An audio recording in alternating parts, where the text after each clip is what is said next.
Welcome into this crossover Thursday Locked On Bears, Locked On Cardinals podcast here on the Locked On Podcast Network. I'm Lorin Cox, Lorin Cox of Locked On Bears, I should say, alongside Brack and Alex Clancy of Locked On Cardinals, bringing you your daily coverage of your favorite teams, kind of going back and forth with both teams here. Today's crossover Thursday podcast is brought to you by StatHero. StatHero is the first of its kind daily fantasy sports platform where it's you versus the house in head-to-head fantasy matchups. Winner take all.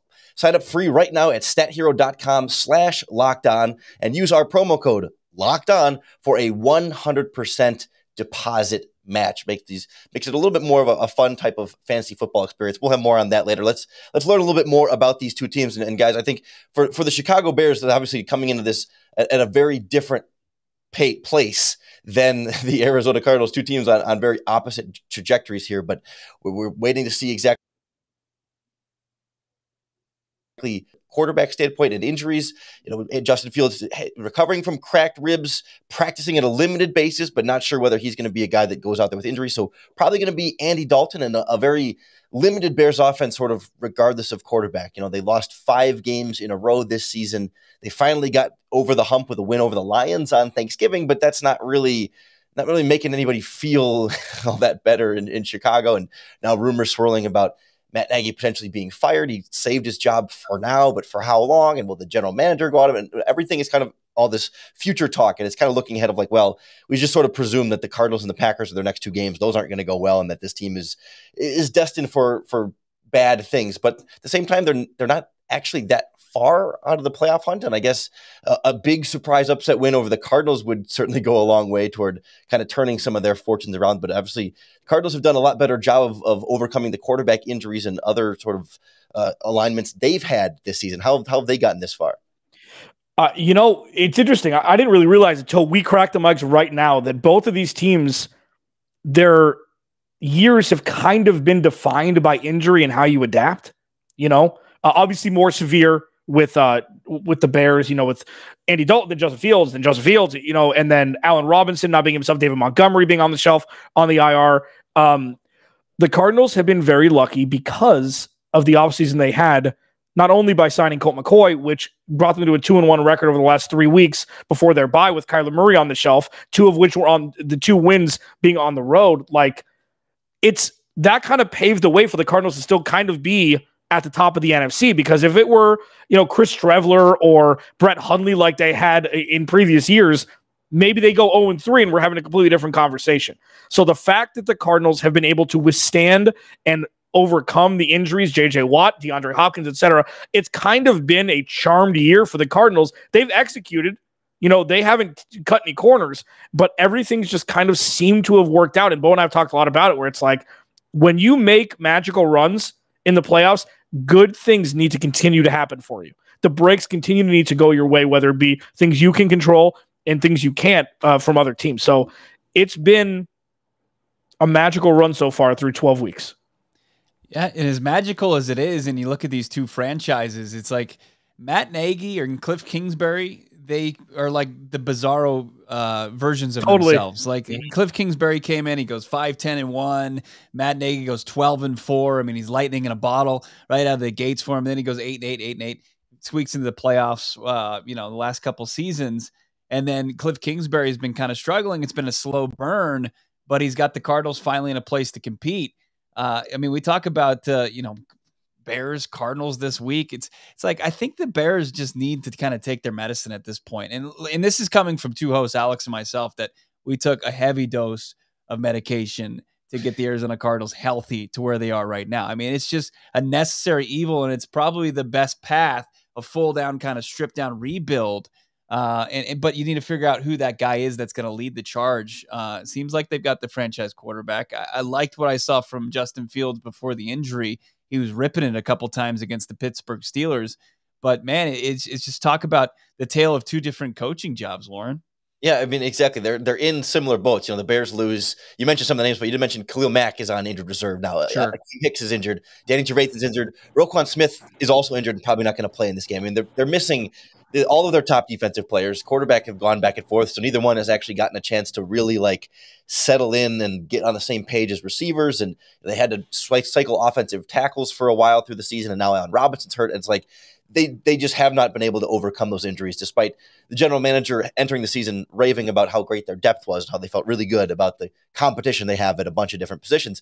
You can sort of really see the difference between a team that doesn't have that and then a team like the Cardinals that does have that. That, you know, no one. I don't know about in Arizona. We can get to this in a little bit, but I know no one in Chicago thought Colt McCoy would step in for Kyler Murray and go 2-1, and you know that you could lose J.J. Watt and the defense would still be fine. I mean, I don't want to like overlook the losses that the Cardinals have had, but like clearly they've been able to overcome that in part because of probably better roster building and getting more talented players underneath and seems to be drafting better and having those younger players develop. But then I think more importantly is that coaching difference, like you said, Bo, that like it makes all the difference in the world when you can get a young player to come in off the bench and play well. I've always kind of felt like the difference between like good coaching versus good and bad coaching versus good and bad general managing is like if you have good players that are playing bad, then that's bad coaching. If you have bad players that are playing bad, and that's bad general managing, and sort of vice versa. If you have bad players playing good, you know that's can be good coaching. And so the Bears don't seem to have either right now, and it's definitely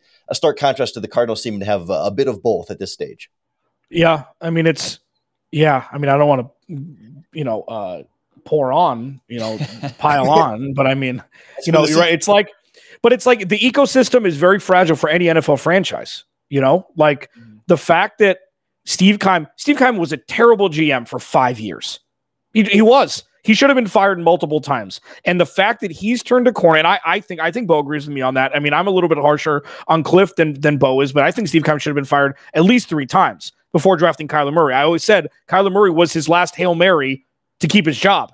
And if it worked, great. If it didn't, okay. But yeah, I mean, nobody could coach and win with the amount of injuries that the Bears have had, in my opinion. I mean, I almost feel bad for Matt Nagy that this is the way it's going to have to end. Like, he doesn't have a chance.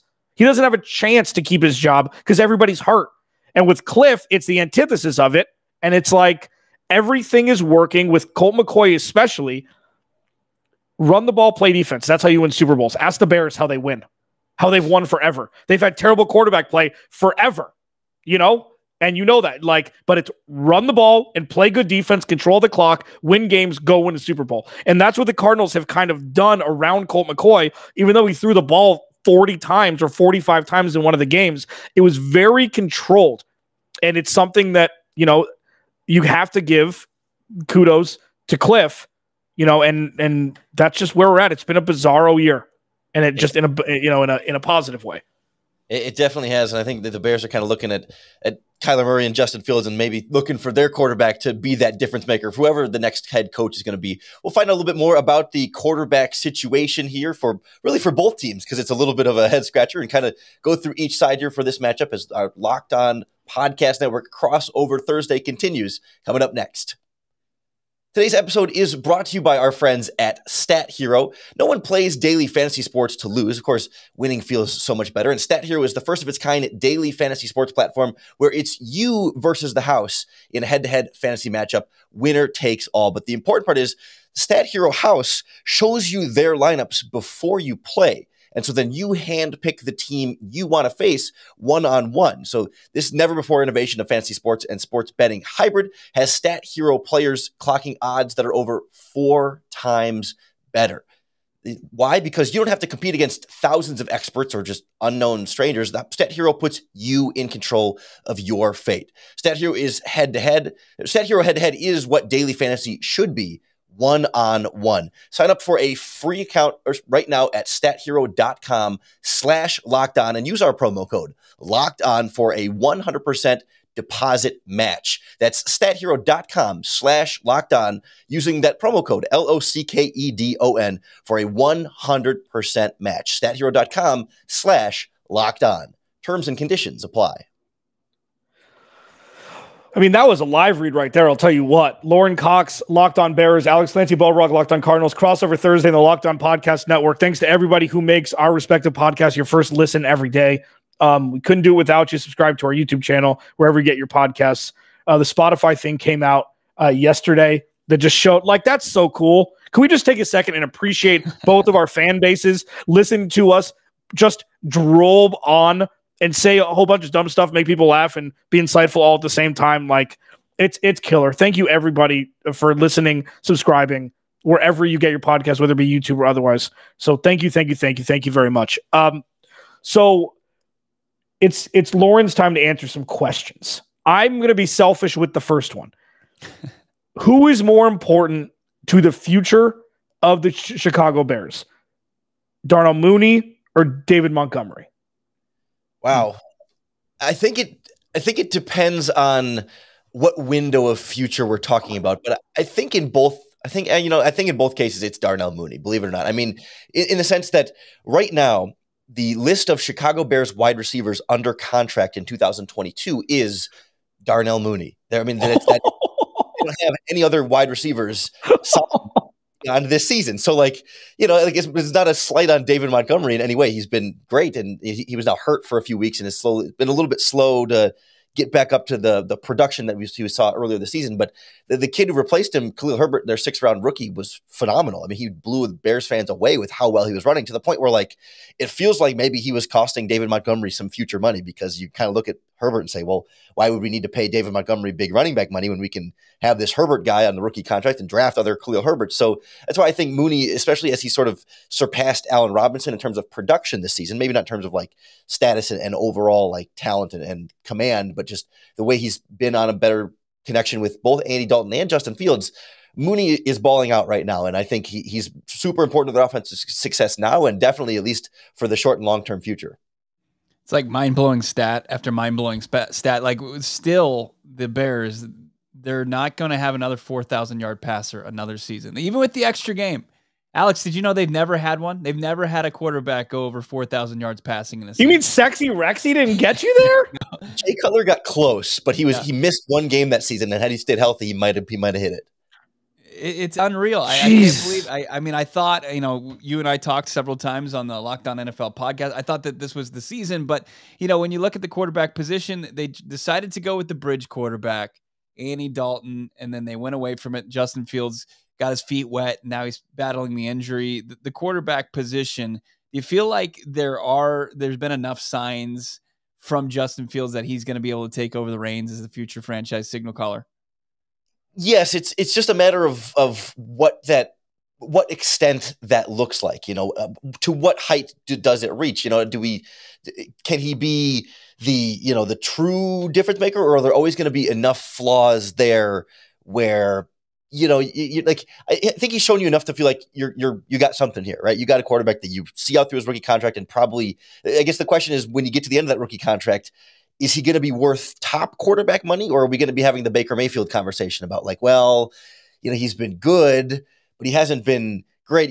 That's where we wonder with you see rookie mistakes. He fumbles the ball a little bit too much, ball security, and sometimes his footwork is off a little bit and he'll miss. It's just some of the easier throws that you want a quarterback, because he's not like a quick timing rhythm passer the way Matt Nagy was trying to really force him to be early on, and trying to do a lot of West Coast stuff. And they've done a better job of opening up, and he's hit some downfield throws that are just phenomenal. And comeback drives against the Steelers, and there's been a couple other games too where they came up short, but he put some really strong moments together in really clutch, difficult situations. He does the hard stuff really, really well. And so presumably, as he develops and gets on the same page with his receivers, because he wasn't practicing with the first team until he became the starter. He just never had those reps with Allen Robinson and Darnell Mooney and the offensive line.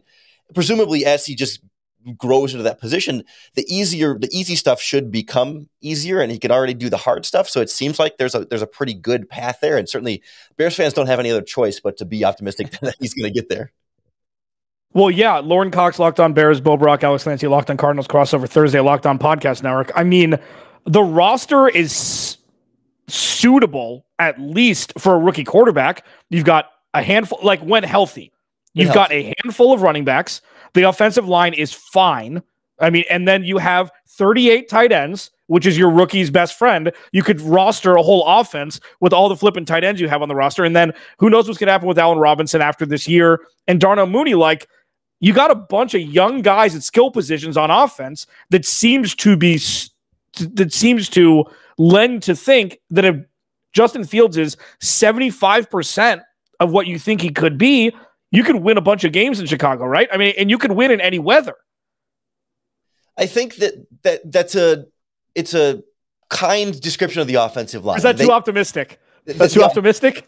Yeah, I mean, this combination of like offensive line and play calling that has had a hard time meshing, where it's like it's not the world's worst offensive line, and they were definitely a lot worse early in the season. They have gotten better since then over time, to where now I think they're average to maybe slightly below average. But when you have a young quarterback that needs a little bit more time in the pocket, he's not the quick rhythm guy. He wants to let things develop downfield, more in that sort of Cam Newton mold of more vertical type of passing, right? You need just a little bit more time. And the coaching staff for a while there wasn't leaving in extra tight ends to chip, wasn't leaving running backs in chip, and the 5 blockers themselves, they weren't picking up blitzes very well. The center is kind of the weak link there in terms of being able to get protections in. And of course, the young quarterback, you don't necessarily expect him to be a master of the protections at the line of scrimmage either. So it was this kind of bad combination early on. Now that I think they're playing better, but it's still not as ideal as you'd want. And then of course you start factoring the injuries, and now the wide receivers are extremely thin, and David Montgomery gets hurt, so you're thin at running back for a little while. And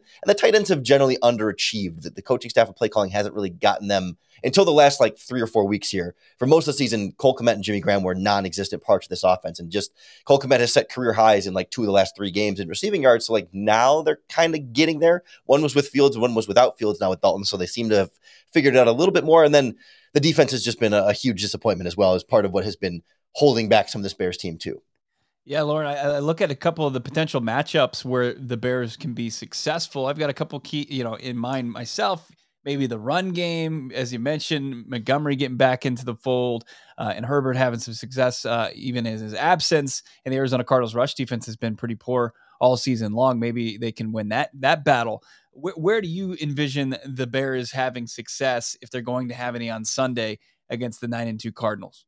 Yeah, it's certainly not easy to find obvious holes that they can attack with the Cardinals, right? But I think I look at the interior of the Cardinals offensive line and feel like there's some vulnerability there, depending on what's going to happen with Max Garcia and then the guards there with I know Pugh's Justin Pugh, yeah, and again, it's not that it's been this massive hole or this massive problem, but that's where I might look to try and get, if the Bears can get somebody back healthy on this defensive line, because again, they've been injured and depth has been a problem there too. But if Mario Edwards is back, or what they decide to do, they brought in Bruce Irvin from the practice squad potentially to come up at some point to help out with the pass rushers, or just loop your edge guys inside. I think the guards there is where Bruce Irvin, the Bruce Irvin, no way, Seahawks great legend Bruce Irvin, as he was the Mac replacement or supposed to be, but he's on the practice squad right now, and they're still kind of getting him up to speed. And he's not not the Bruce Irvin anymore. He's just a Bruce Irvin at this stage of his career.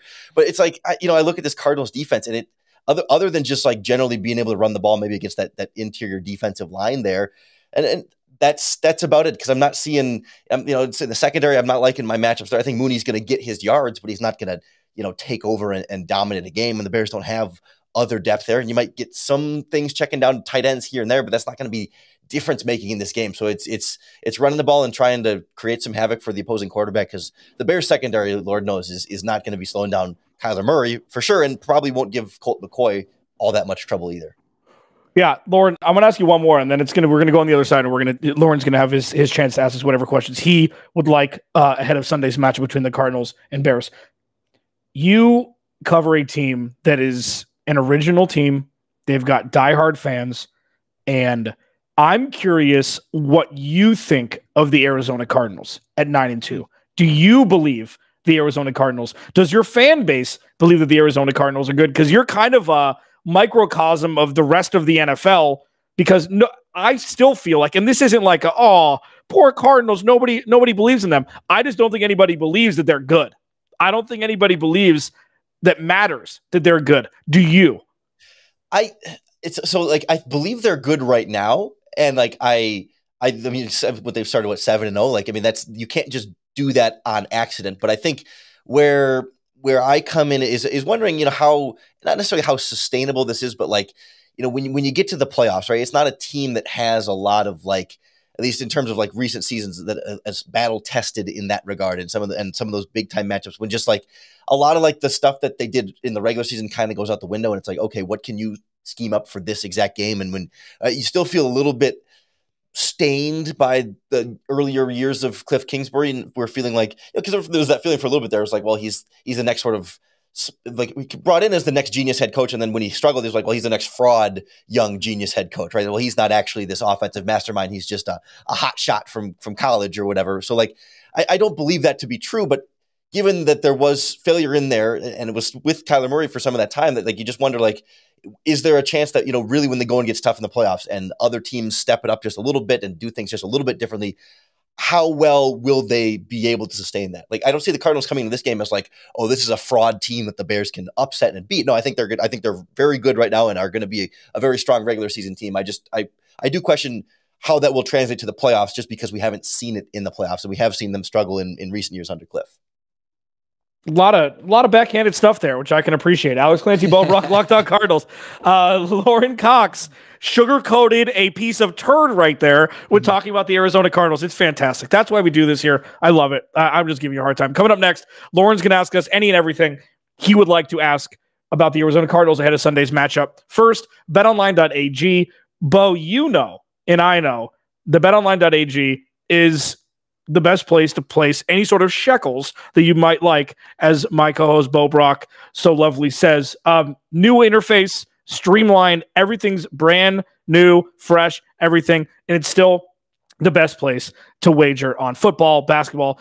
March Madness is going to be here before you know it. You better get in the flow with BetOnline before that happens. Go to the website or use your mobile device today to receive a 50% welcome bonus on your first deposit using promo code Locked On. Go to the website or use your mobile device.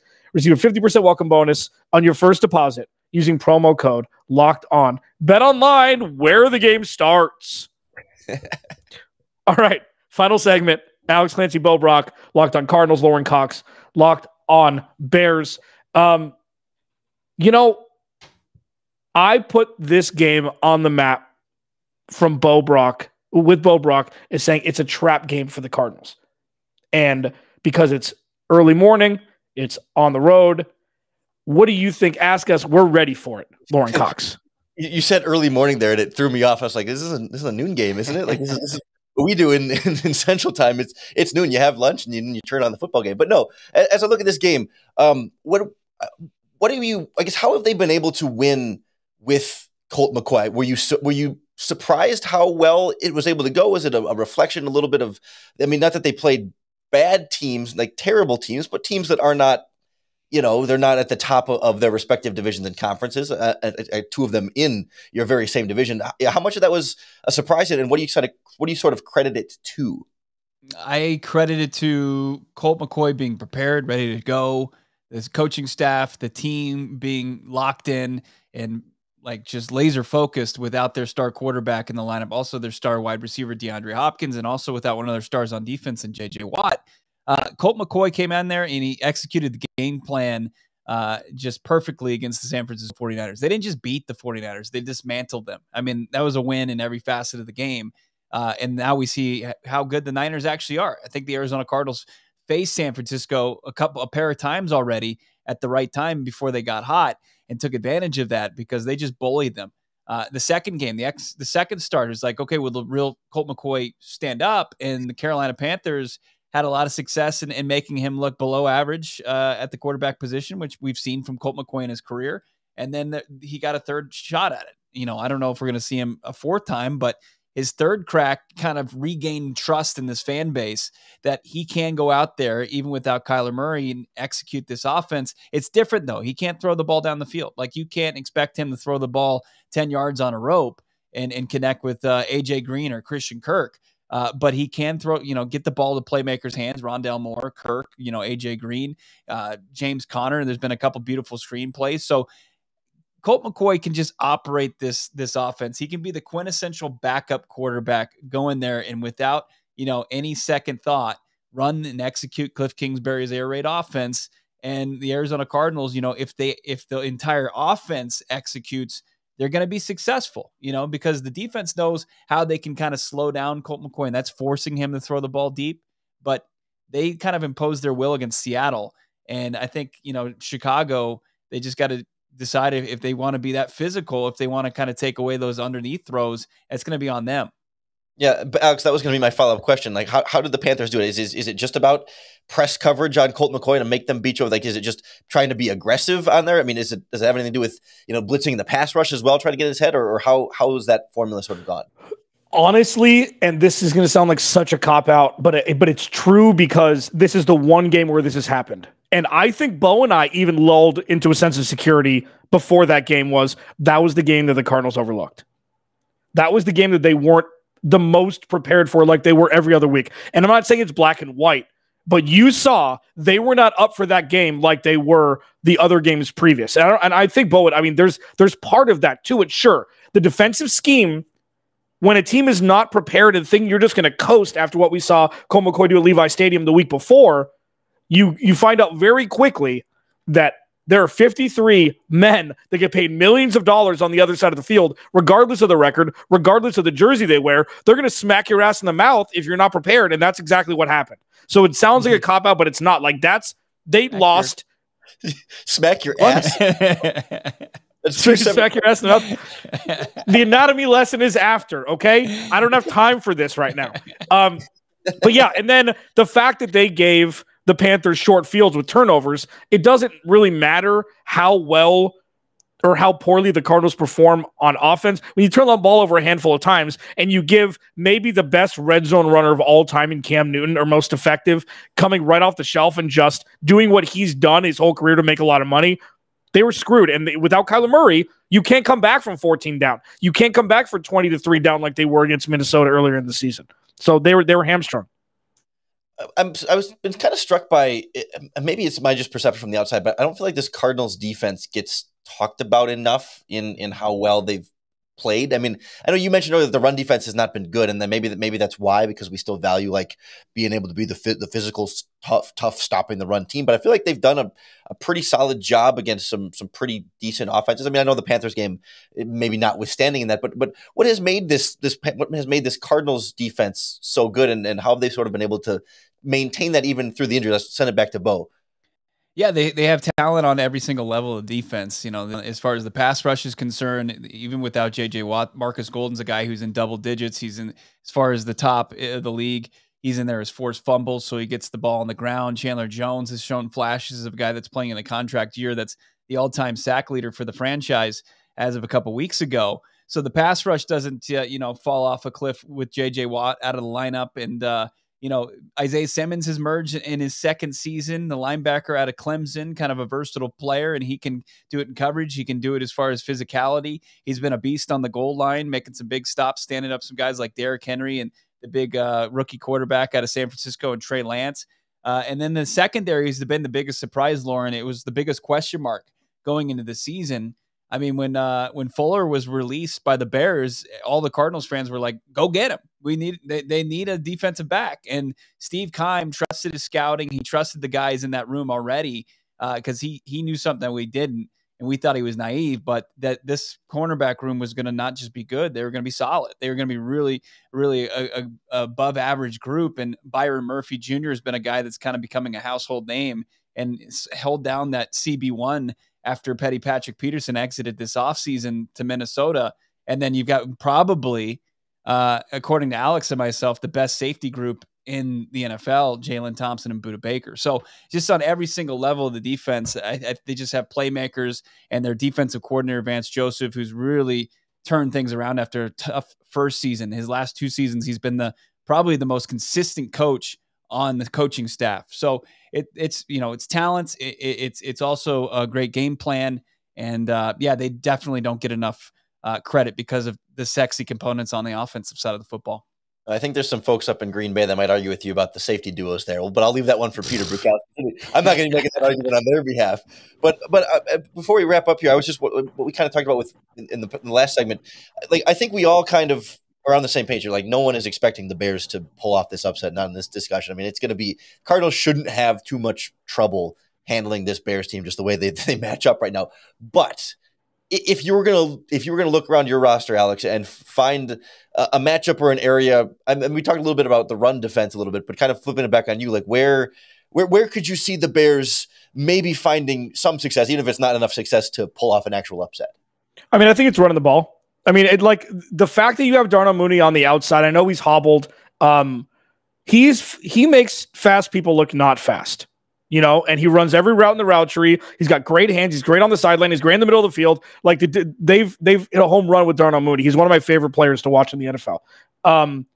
With him and the ability for him to take the top off a defense, that can be utilized to open up the run attack, which I think is where, Khalil Herbert's shown that he deserves carries, and David Montgomery, when healthy, we saw from the second half of last season through now when he's healthy, the dude's an RB1. He's a 3-down back. He's an RB1. So I think that's going to be it because they're going to have to control the clock. Andy Dalton obviously has limitations, but just like Colt McCoy, Andy Dalton is getting paid $10 million for 1 year for a reason. He can win a lot of regular season football games. We've seen it. Made the playoffs first 4 or 5 years. Win above replacement isn't great if we're going to talk about that, but it could be worse. Look at how much bad quarterback play there is in the NFL. Like, it could be a lot worse. And Andy Dalton can win a football game at home, but I think it's going to be the run game the Cardinals are going to have to worry the most about.